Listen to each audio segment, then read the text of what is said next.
Welcome to the Super Fantasy Bros podcast, which is part of the Triple Play Fantasy Network. I am one half of the team, Kevin Coleman, and I am joined on the podcast by my co-host, Jacob Dunne. Jacob, how are we doing today?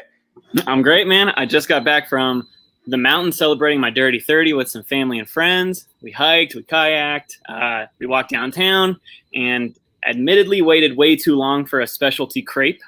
But it was a fantastic getaway, but I'm excited to be back and pumped for today's show.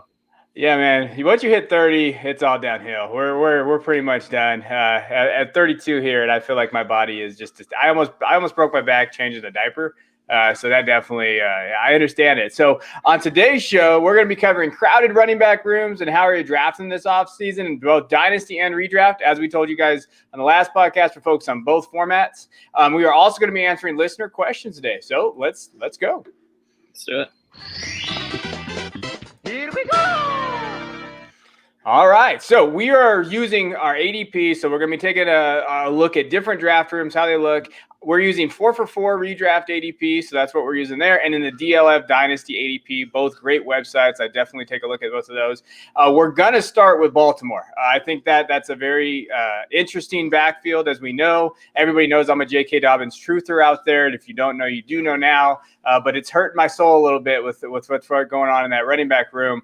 So we're going to start with Dobbins. And in Redraft right now, his ADP Redraft he's basically going ADP 30, running back 16. So, Jacob, what are we doing with Dobbins in Redraft? So J.K. Dobbins, his breakout game came in week 7 last year, right? He had 15 carries for 113 yards.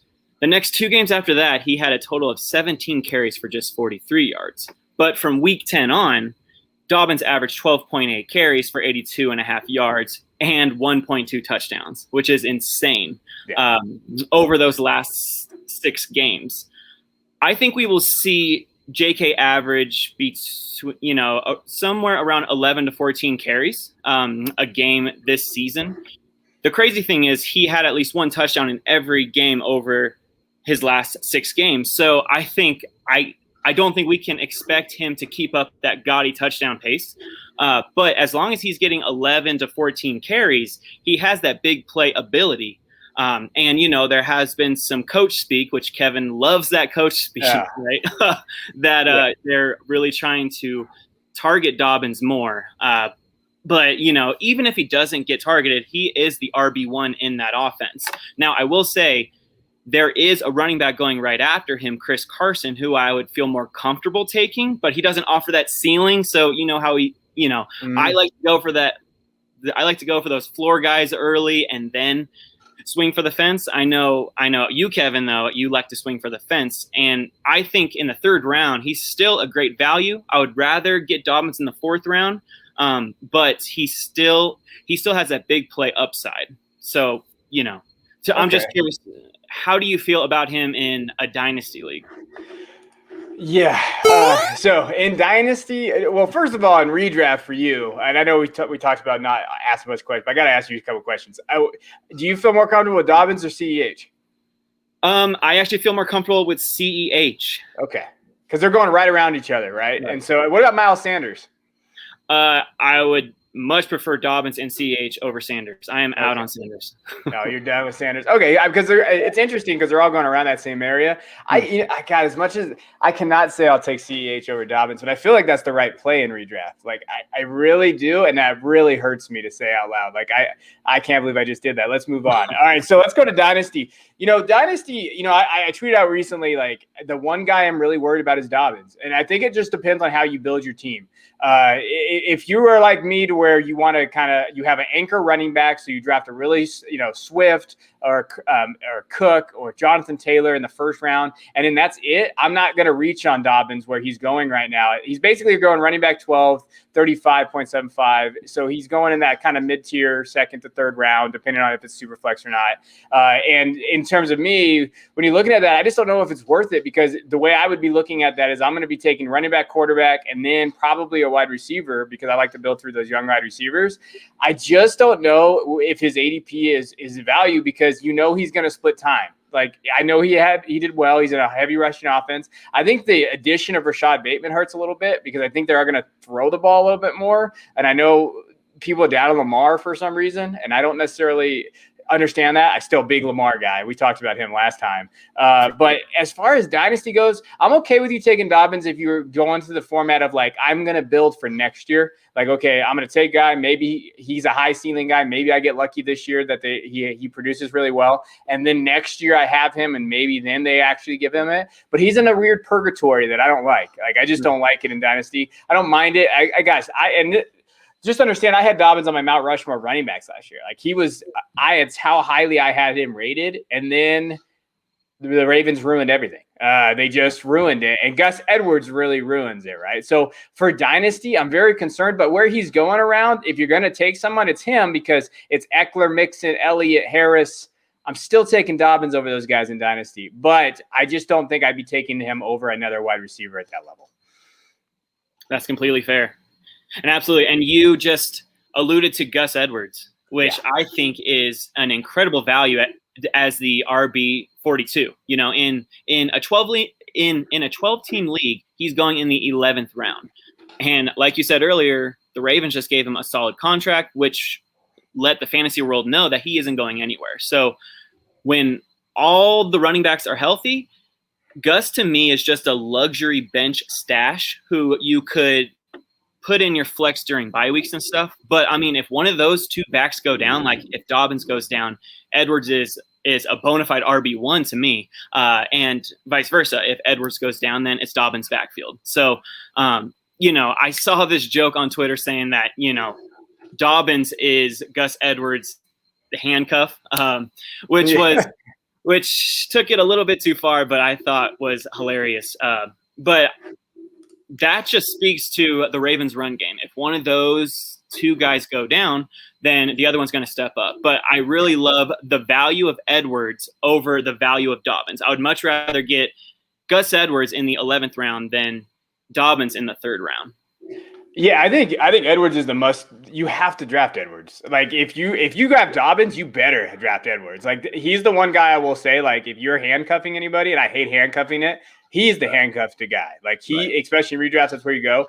I even think he's a value in Dynasty. Like, when you're looking at where he's going in Dynasty right now, running back 46 to a guy that just got a 2-year contract extended. He's going to be in Baltimore. He's going to get those carries.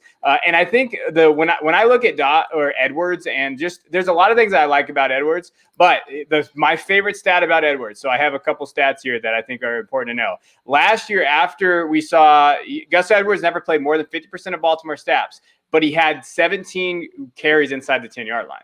That's massive. So he's going to look to score touchdowns. After Ingram left, Edwards turned 24 red zone carries into 5 touchdowns. So they like to kind of rely on him in that red zone area. And then two great stats for him is that with basically him and Derrick Henry and Nick Chubb are the only backs to have 2.6 yards after contact the last 3 seasons.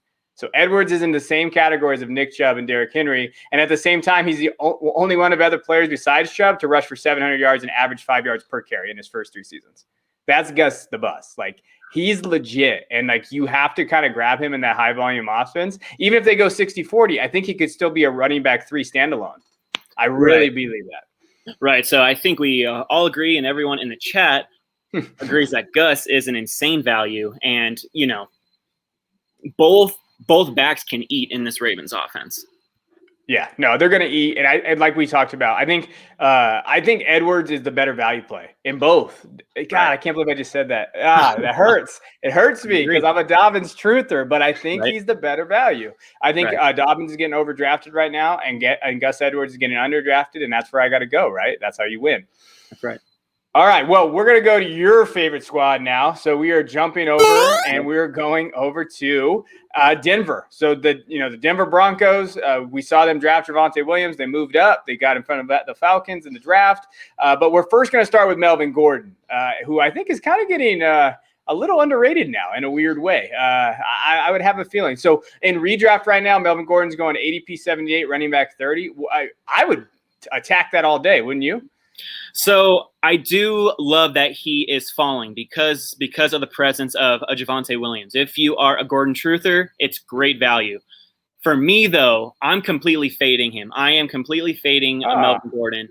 Reason being is that like we said, there is a super talented running back waiting in the wings, Javonte Williams. But before we dive into Javonte, let's look at another reason why you should fade Gordon.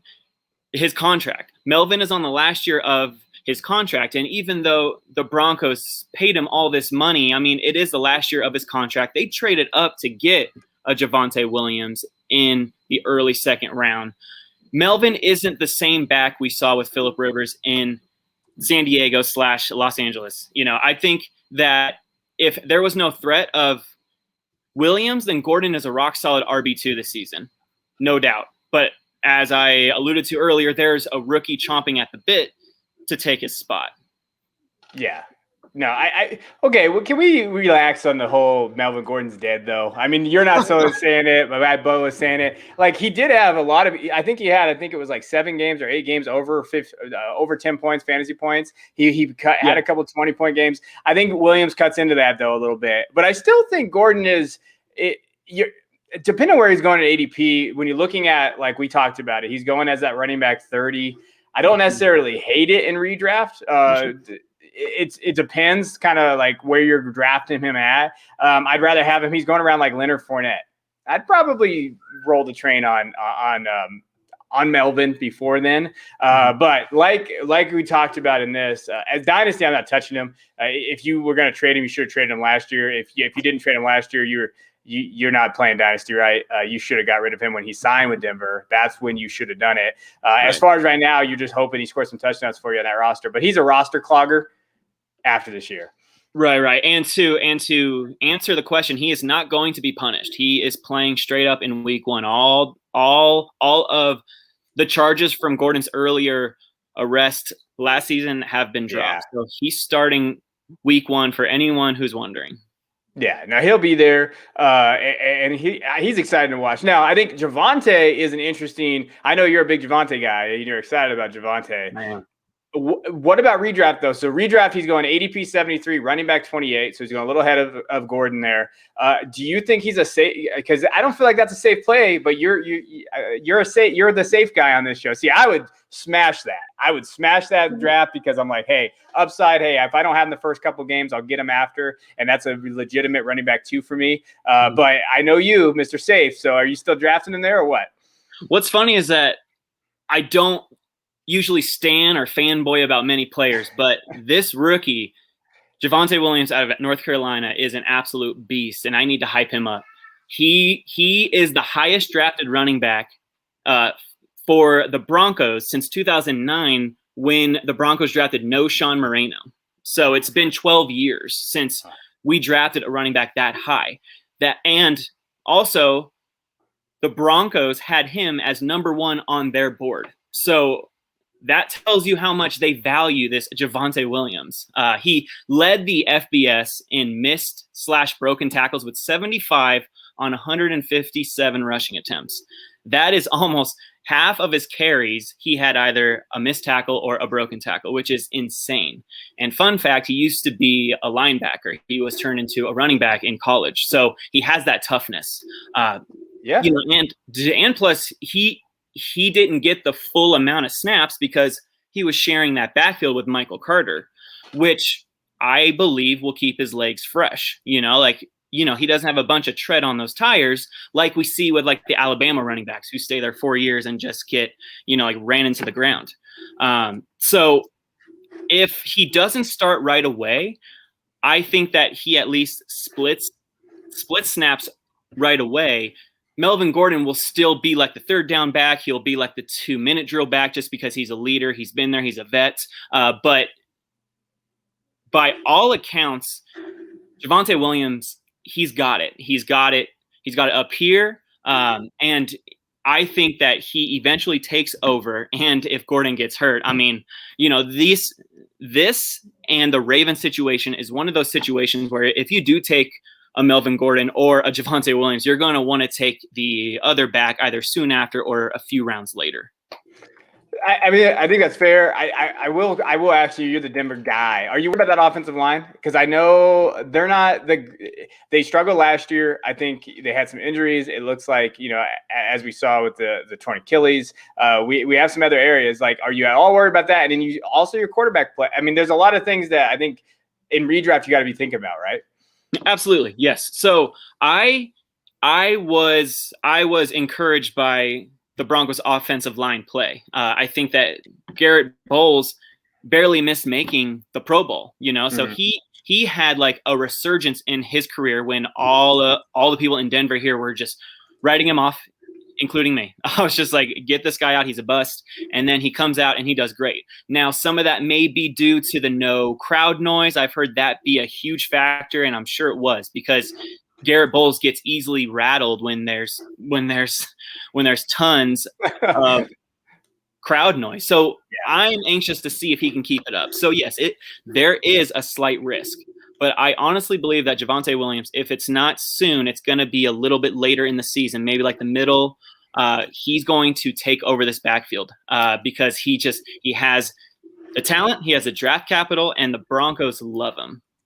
Yeah, no, I think he does too. No, I'm just being devil's advocate here a little bit. I had to give you some there. Now, I will say in terms of like what you could do with him and Javonte in dynasty format. So right now he is going at ADP 60 and running back 22, which I actually love because I think that's a little too low. But I did a recent startup and I wanted listeners to know what you could do here. And like I talked about I had the 106. I went Dak in the first round. I got Swift in the second round, and I ended up getting Javonte in the fifth round. So that gives me Swift, Javonte, Dak, and then I got Lamb and McLaurin in the third and the fourth. I love it. And then I got Noah Fant because, of course, I got Noah Fant because I'm just. I love it even more. But that's a good area. He's going in that fifth round. So if you you could go Dak, Swift, and get Javonte as your running back too in Dynasty. That's, I think, a solid play, and I did it, so I think it's genius. But I just think in that fifth round. I think that's a great area where he's going because after that, it's Miles Sanders, Montgomery, Jacobs. The shelf life, I'm just dynasty. Yeah. I'm an ageist in running backs. 2 years, I'm done. Like that's just how I play the format. And so, or 3, depending on who the running back is, if I can get away with it. And that's just something I've switched with. But I think that you're right. He fell into a perfect spot. So talent spot, I'm not going to call him like the next great running back yet, but with where he's at, if they get Aaron Rodgers, which I know is a pipe dream, but if they could get Aaron Rodgers, value's just going to shoot to the roof because then it's a whole different ballgame. And especially right now in dynasty format. So, all right, I know we talked about Denver a lot because our guy Jacob, that's his team, but I agree. I love that. But as far as Gordon goes, you should have got him off your roster last year after the first few games. If he's there, you're just hoping for a touchdown, but Javonte is the way to go. All right, let's move over to Arizona because I'm going to be honest, I have no idea what the hell to do with Arizona's backfield.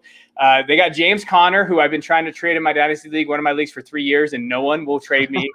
No one will let me just get rid of him. I couldn't even move James Conner for a second this year. So that's how bad it's gotten. So me and James Conner are just going to go out together. We're old and we're going to go out together there. And then they have Chase Edmonds there. So let's talk about Conner first. So in redraft, it's going pretty low. So ADP 96, running back 34. Are you in it, Conner, at all? I can pretty much guarantee that I will not own any shares of Conner. The only scenario I see him ending up on one of my teams is if I draft the Chase Edmonds earlier, just because you need that handcuff. If you have like that volatile, I don't like to handcuff RBs either, Kevin, but there are certain situations that if you spend like a 6th or 7th round pick on Chase Edmonds, you're going to want to back it up with James Conner, maybe in the 9th or 10th or wherever his ADP is, because you don't want to miss out if one of those two get hurt, or if the Cardinals just somehow love James Conner and just give him all those carries, which, the Cardinals is such an explosive offense. And I know they use Drake a lot, and they're probably going to try to use James Conner in that same role of like just like a short yardage back. But Conner hasn't been able to stay healthy forever. And he ended his career in Pittsburgh awfully. Like his last 3 games, he had a decent 10 catches for 70 yards, but I think he only had 50 rushing yards total on 9 carries per game. I mean, he was just he looked toast. He did not look like he deserved another contract. But the Cardinals were desperate. But actually, and fantasy managers need to keep this in mind, at least for Dynasty. I mean, like Arizona tried hard to trade up for one of the running backs later in the draft, but they failed. So I feel like if they would have drafted a running back in the 3rd, 4th, 5th round, then Connor would have been a cut candidate. But hey, he's still here, so he has some value as long as he's healthy, but he won't be on any of my teams, I can assure you. Yeah, I mean, I don't know why I really don't see a scenario why you're drafting Connor in Dynasty, so it'll be quicker. He's running back 36, 122. To put in perspective who's going around that, Terrace Marshall, Zach Moss, Michael Carter, A.J. Dillon, Elijah Moore. I'm not drafting Connor over any of those guys in that area. No. Like, especially in Dynasty, that's how you lose. That's how you get orphan teams, because you realize, why did I take James Conner? Because if you watch Connor play, he's not the same guy that he was. And even then, when he was a top guy, he wasn't really producing running back 1, maybe low end running back 2 numbers. There was really not there. He's touchdown dependent. He couldn't even score in the red zone last year. You watched plenty of those games where he was just getting stuffed to the red zone. Like, I'm staying away from Connor. I'd rather take Michael Carter from the Jets. You might as well take an upside pick at that point if you're going to go that route. So yeah, I'm out on Connor. I don't think it's going to be there, but I'm kind of out on Edmonds too. So to be honest, like in Dynasty, I don't mind. He's going as running back 26. Same as he is in redraft. He's going a couple rounds later in Dynasty. But again, I mean, I don't see the upside in taking him unless you're like a 0 running back guy, which I'm not going to crap on 0 running back guys because I actually kind of am. I'm an anchor running back guy. But even then, you're going to take Chase Edmonds over Noah Fant, Jerry Jeudy, Jalen Waddle. I would rather take James Robinson, which is around later, and you could still maybe get some production there. I like in PPR formats. I think Edmonds maybe could see it. But at the same time, one thing we haven't mentioned yet is, you know who Arizona's number 1 running back is? It's Kyler Murray. That's right. So realistically, I think he limits their upside a little bit. I know he got hurt last year. Maybe they'll limit it. But and there was a lot of times I hit a lot of prop bets last year where Kyler Murray had 10 attempts, 10 rushes. Right. And that's going to cut into both of these guys to where, is it worth it based on their ADP? Maybe if he's my 3rd running back or 4th running back option, if he's falling, I'll grab him. But I'm not touching him there. I think Edmonds is more of a redraft guy, right? Yeah. First of all, I just want to say, Nick, our friend from P2W, he's a big Elijah Moore stan, and there's no way that Connor is being taken over Elijah Moore. And you said Michael Carter. I mean, that's insane. That is just weird. I don't get that. But like you said, Chase Edmonds, yeah, I would definitely take him in a redraft, especially like you said, if you're in like a 0 RB situation, because that Cardinals offense is explosive. So you know that he's going to be in the 2-minute drill. He's going to be on every 3rd down. If they get down, like in games, it's going to be the Edmonds show because he knows that offense, So it's like Connor's coming in with a whole new playbook. I don't trust him to do much in this offense. I'm just, I'm talking myself out of Connor more and more. Like Edmonds has been here for a while. He knows the playbook. He knows Kyler. He has I believe he got around 70 targets last season, averaged around 25 yards receiving a game. So there are backs even in redraft I'd probably take instead of him, like a James Robinson who's being taken right after him, and we can get into him later, but there's Javonte Williams who's being taken after him, which of course I would take him over Edmonds, and Raheem Mostert who's been falling, and we're going to talk about him later. But you could do a lot worse than Chase Edmonds in your flex because he's being drafted right now, in the ADP around 66, which is like the 7th round, RB26, which is like a high-end RB3, and that's fine. If you have Edmonds in your flex, I'd be happy with that. Yeah, and redraft, I wouldn't mind targeting him. Like you said, he had 67 targets. Look at you. It's like how what you're doing here. Like, look at this analysis we got going on here with Jacob. So he had 67 targets last year. I think that number will go up a little bit. He caught 53 balls. He had 448 yards rushing. He really came on towards the kind of the middle of that year when Drake went down. But again, it wasn't amazing numbers. Like when you're looking at it from his perspective, like PPR formats, he had a 16-point game, and after that was 14, 10, 11, 10, 20. Like, he's in that middle tier. But like you said, running back 3, flex, could that be the option? So I don't mind going there with Arizona. All right, we done with Arizona? Because I am All right, let's go Well, to yeah, I'm done. all right. Let's go to even a weirder situation that we have here, and that is going to be our New England Patriots. Mm. There's so many guys here. I think I'm just going to keep it simple. Damian Harris, Sonny Michel, Ramondre Stevenson, James White, all these guys. What are you doing? So of those four guys, Damian Harris, Michel, Stevenson, White, in redraft, who are you targeting? Damian Harris is the only running back that I trust to give me a consistent production throughout the whole season. He doesn't help you in the passing game, but last season he averaged 13.7 carries for 69.1 yards, but he only got 2 total touchdowns because Cam Newton is that preferred goal line back, much like Kyler Murray is the preferred running back in Arizona. But it's hard to find that volume-based running backs who are going outside the top 100. So I think that Harris is a perfect zero RB candidate just because his floor is probably 7 to 8 points each week, it's extremely safe. So I wouldn't expect his touchdowns to go up with Cam Newton there. But he's the only one that I would feel comfortable starting in my flex or just having on my bench as like a depth piece. And then other than Damian Harris, I would prefer James White in like a full PPR deep league. Yeah. But that's it.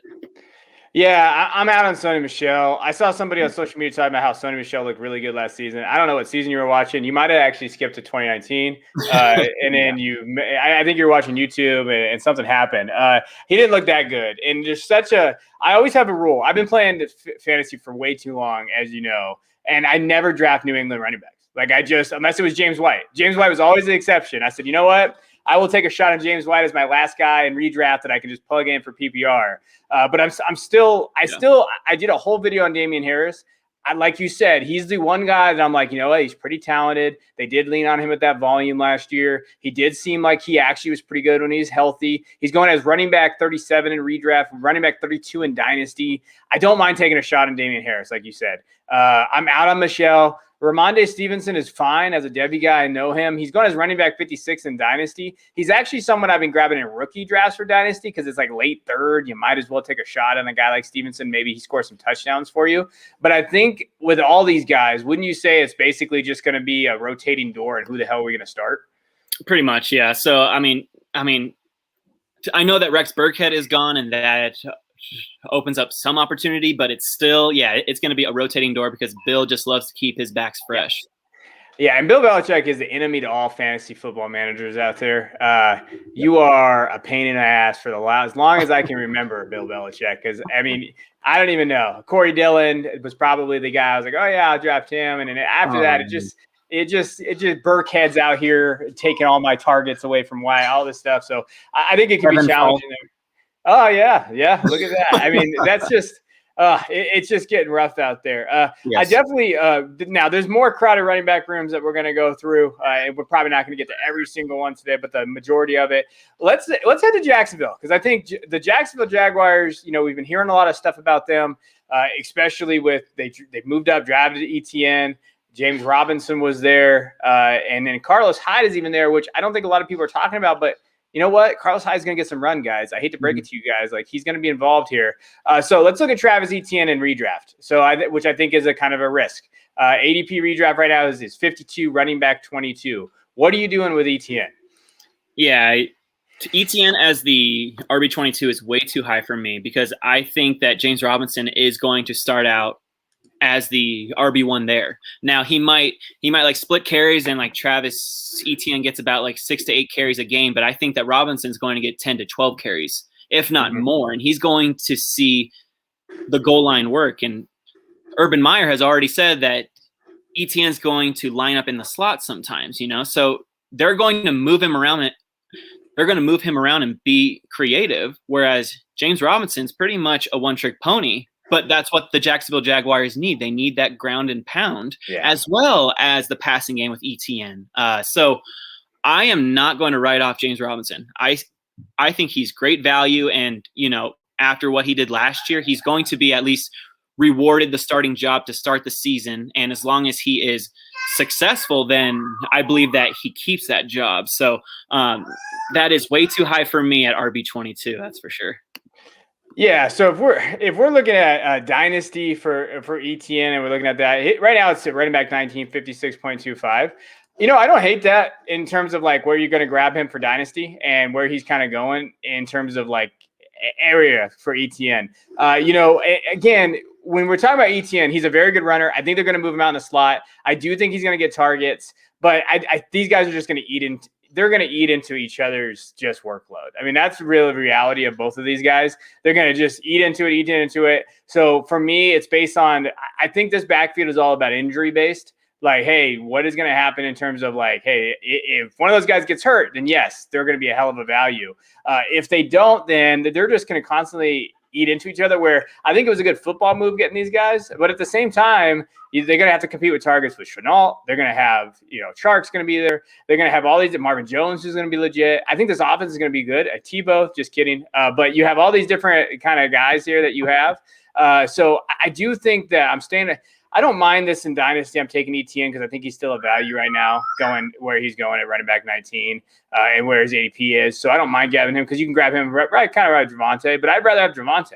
So right now in Dynasty, it's Harris Javonte for me than ETN, which is crazy to think about, but it is. That's just kind of how I feel about this because of where the landing spot goes. And I'm never really a big landing spot guy, but there are some question marks about ETN. So that's how I feel about Jacksonville. Anything else with these guys? Just a shout out to Carlos Hyde. He's going to get some run. He's going to piss some people off. I know that because the Urban's going to use him in some ways, and they're going to be like, why is Hyde getting 6 targets this game? Right. Yeah, absolutely. And like, I'll just harp on drafting James Robinson in the 6th round would be nice value as long as he's not your RB1 or 2. He is another person where I would love as my flex, which is a very real possibility in round 6 when I already have my 2 backs and my 2 wideouts and maybe my tight end. So I love James Robinson in that spot. 6th round is great.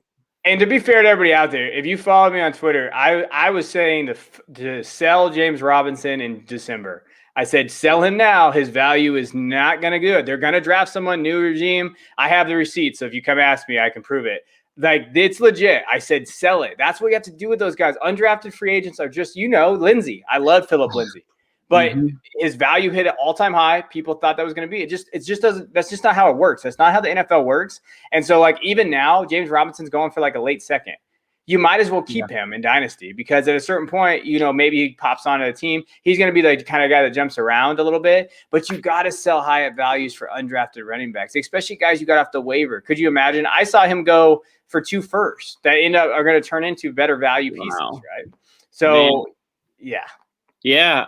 I offered actually in my Dynasty League a 1st round pick for James Robinson before the draft because I was like, you know what? I'm just going to go for it. I have a late 1st round pick. I need an RB2. I'm going to go for it. He said no because he doesn't think that the Jags were going to draft anyone, and now he's desperate to sell him, and no one wants him. It's like, oh goodness. So it's quick. Should have listened to you, Kevin. Hey, I tried to tell everybody, sell.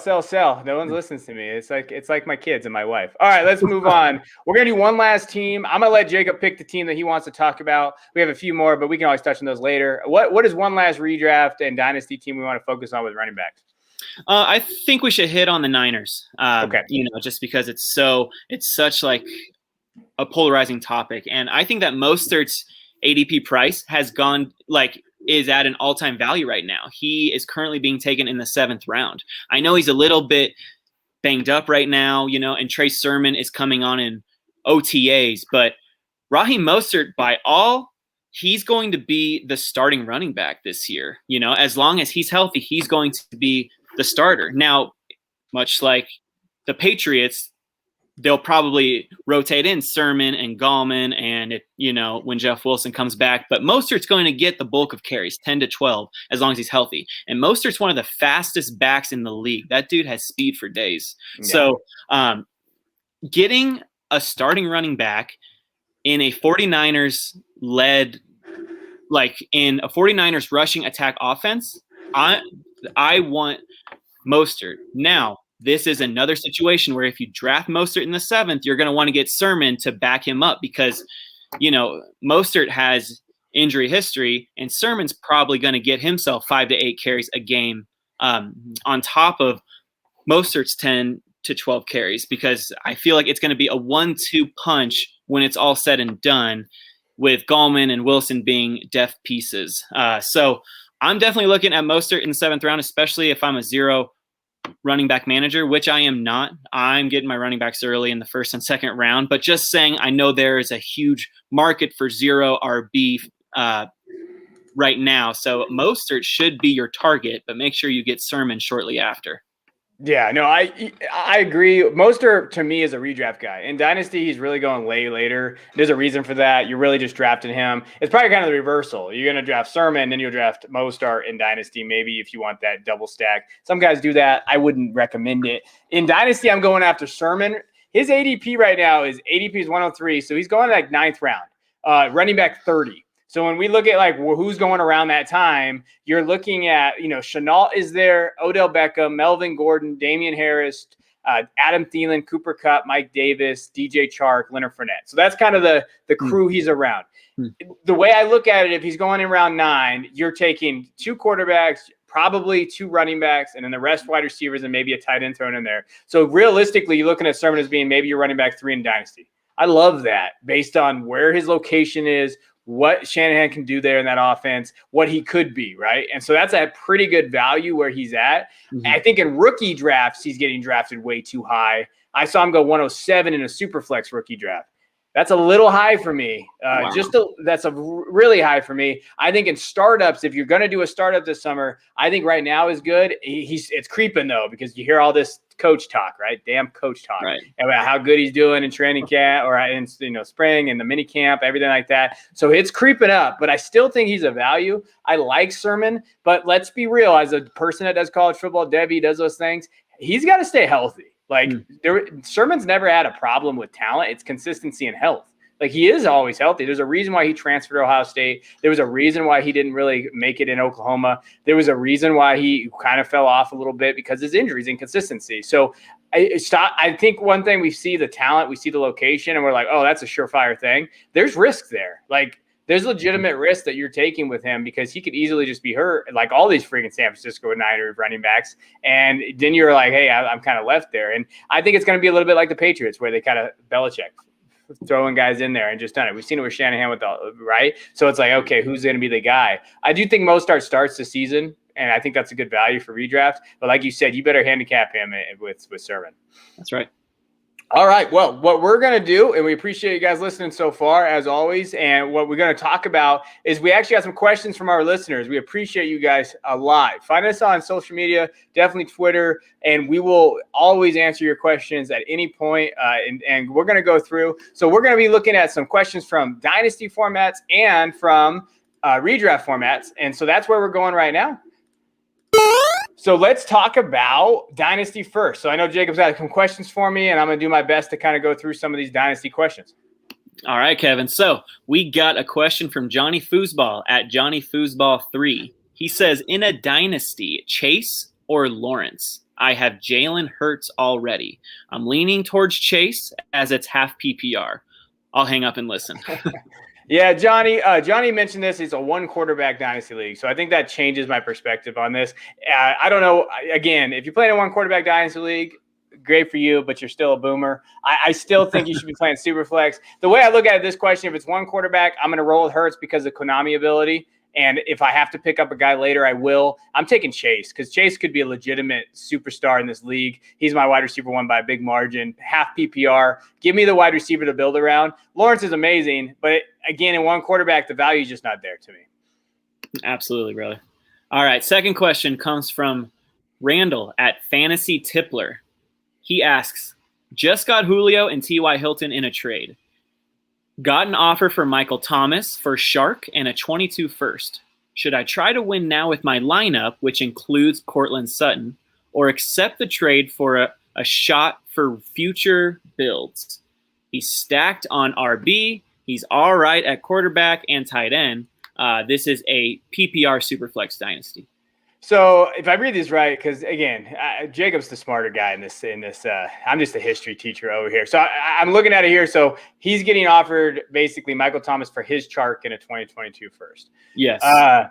Gosh, this is a tough one. I looked at this. You have an old team. You got Julio and T.Y. Hilton hanging on, hamstrings and all, and then you got to try to put Michael Thomas in there. You know what?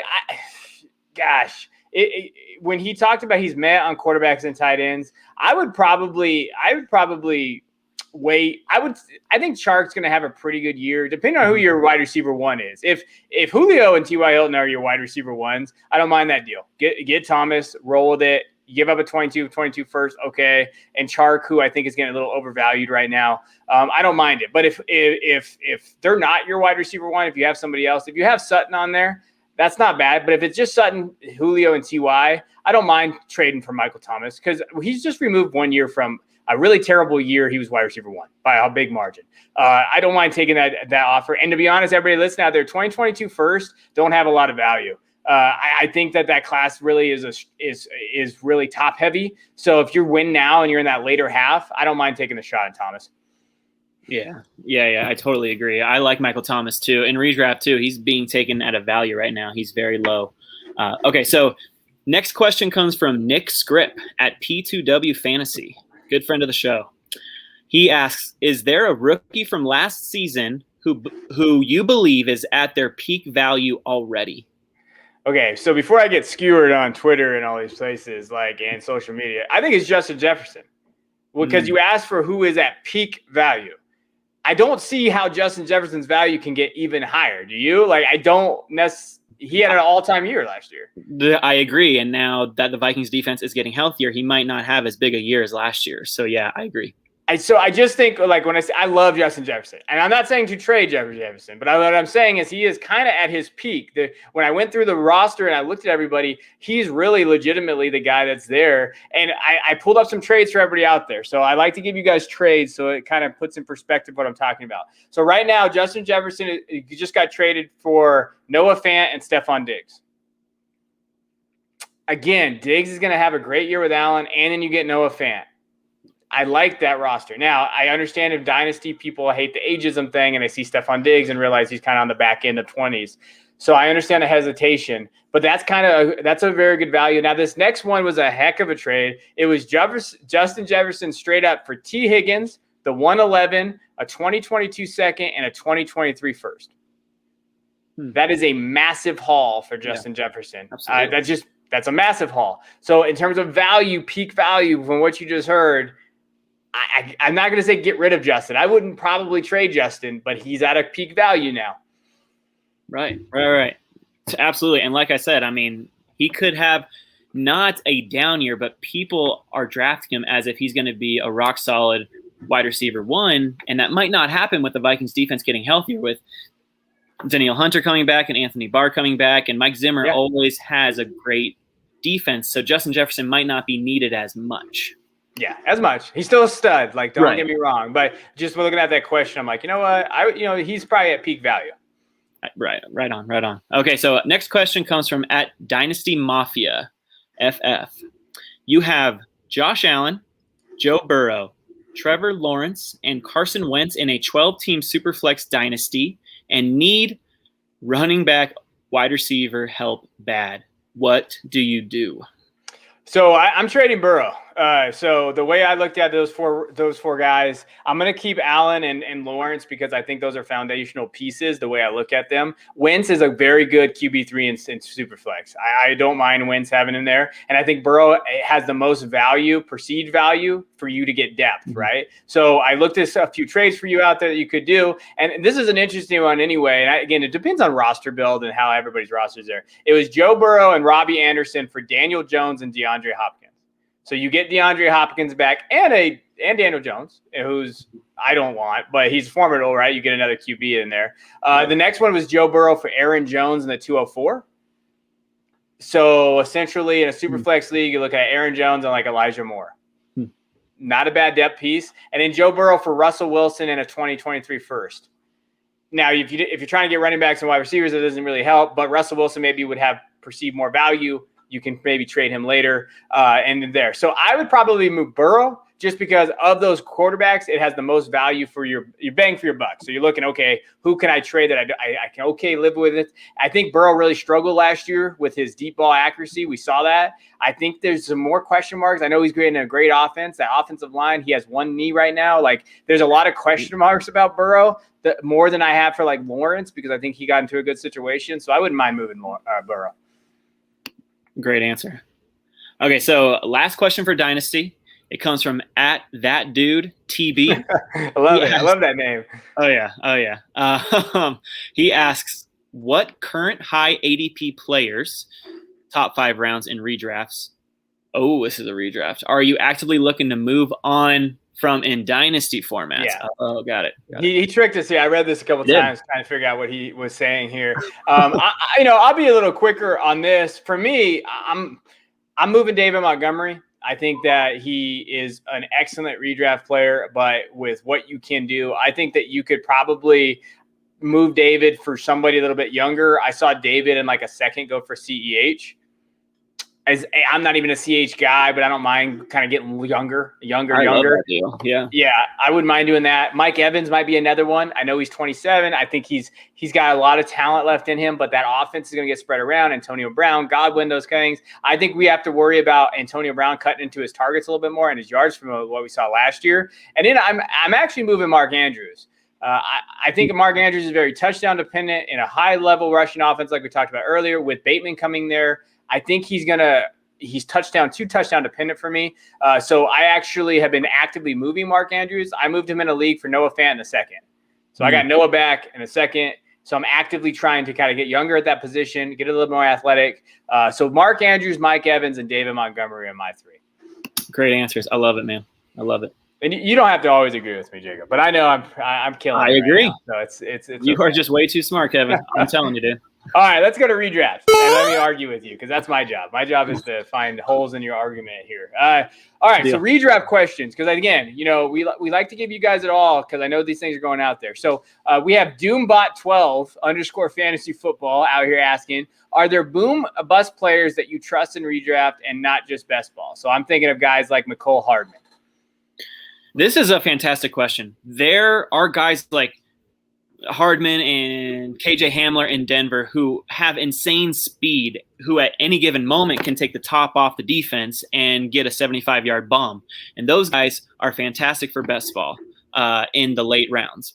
There are a few early round guys who also have that boom bust tag, like Tyler Lockett, like Will Fuller, like Hollywood Brown, who wasn't much of a Hollywood last year. He was Marquise last year. But if we are focusing on guys like Mecole Hardman, like guys who are being drafted in the 11th round or around like wide receiver 53, I have one boom bust guy that I trust that can deliver consistent numbers throughout the season, and that's Henry Ruggs for the Raiders. With Aguilar gone, the only targets that Vegas has are Darren Waller and Bryan Edwards, and Bryan Edwards is not proven, even though he has high upside and he has promise for sure. But Ruggs was selected in the first round, 12th overall last season. So you have to think that the Raiders are going to do all they can to put him in a position to succeed this season. I think that his targets are going to go up because he only averaged around 3 to 4 targets last year. They just had him fly to every single snap when he was on the field. I think that they're going to put him in a position to succeed. They're going to manufacture plays. They're going to make sure he has the ball in his hands so that he can make plays. Right now, Henry Ruggs is being taken as the wide receiver 56, which puts him in the wide receiver 5 range, but I trust he's going to be a consistent low-end wide receiver 3 this season. Ooh, I like that call. I mean, I did see some stuff about like draft capital, the way they use them. They're going to get them more involved. Where's the target going to go? They're going to go to somebody. So exactly. I want to put you on the spot then. Henry Ruggs or Gabriel Davis? I'm going to go Henry Ruggs just because of the lack of targets in Vegas. I know that the Bills, Diggs is going to see like 15 targets a game. And then they have Cole Beasley, who's going to take 8 to 10 targets a game. Josh Allen, he threw a lot more last year, but he loves to run. So, I mean, like Gabriel Davis is going to be like a boom or bust wide receiver 4 at best. Whereas I think that Henry Ruggs can take that step forward and be a consistent mid to low wide receiver 3.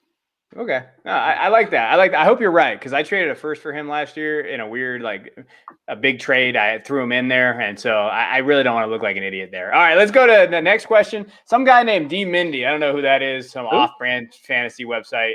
Where do you have Clyde Edwards-Helaire ranked in redraft PPR leagues this year? Be nice, because I don't want to have to come on and crash the show.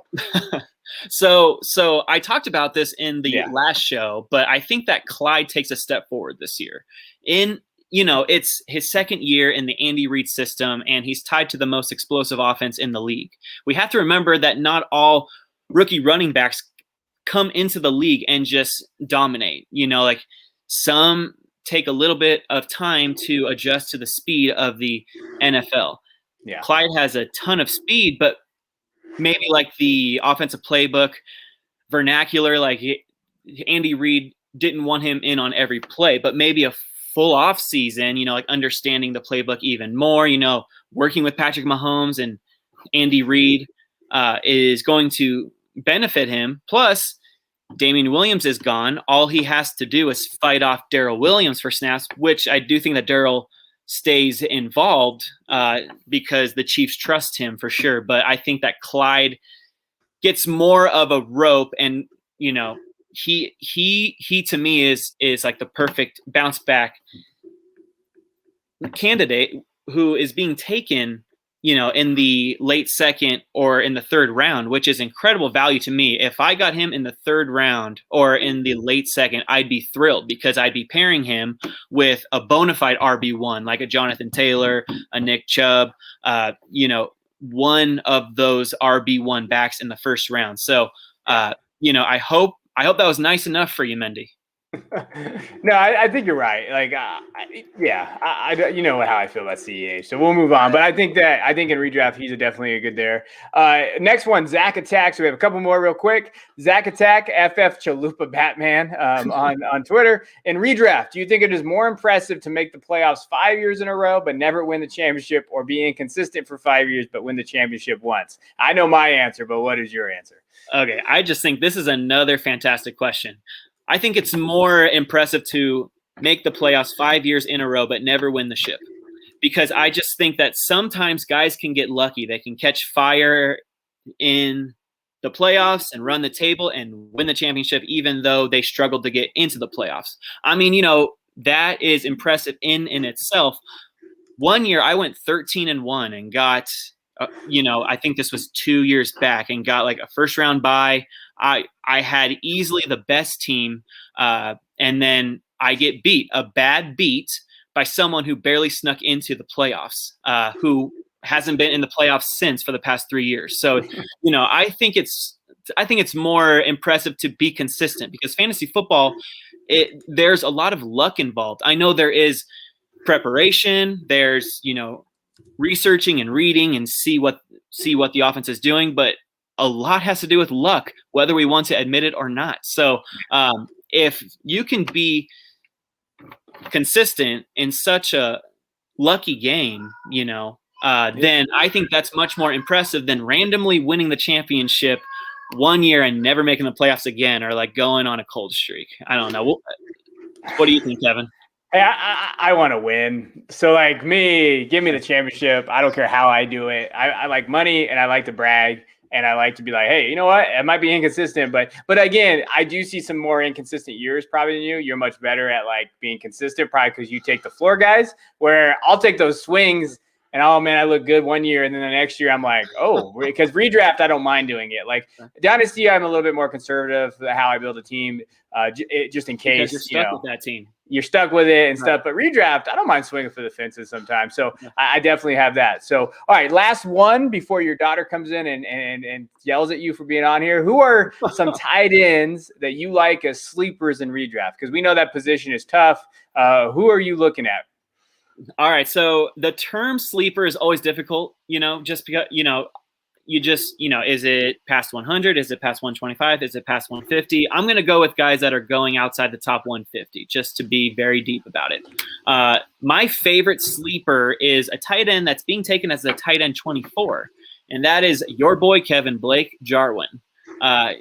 Jarwin was hyped up last season as a sleeper because it was Jason Witten's first year. I think he retired and went into TV. Then, that whole story.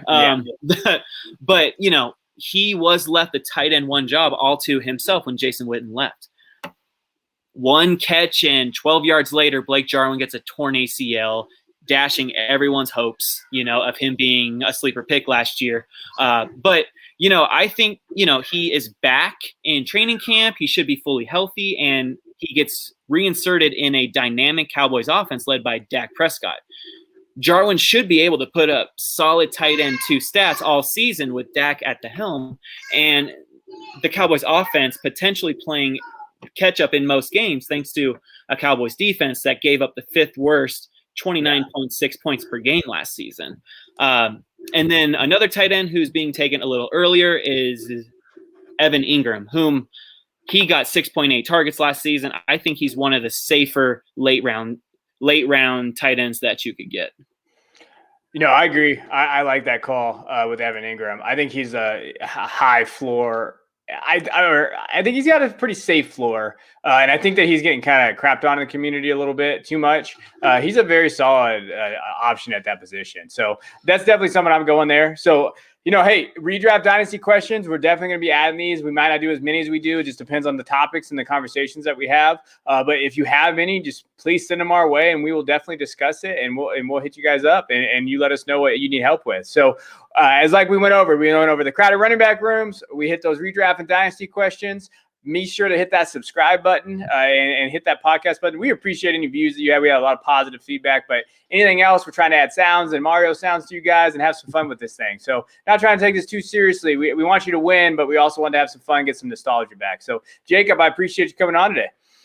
Absolutely, Kevin. I had a blast. And if you guys want to follow me, I'm on Twitter at Ain't Done Yet, and Dunne is spelled Dunne. And until next Tuesday, have a fantastic rest of your week.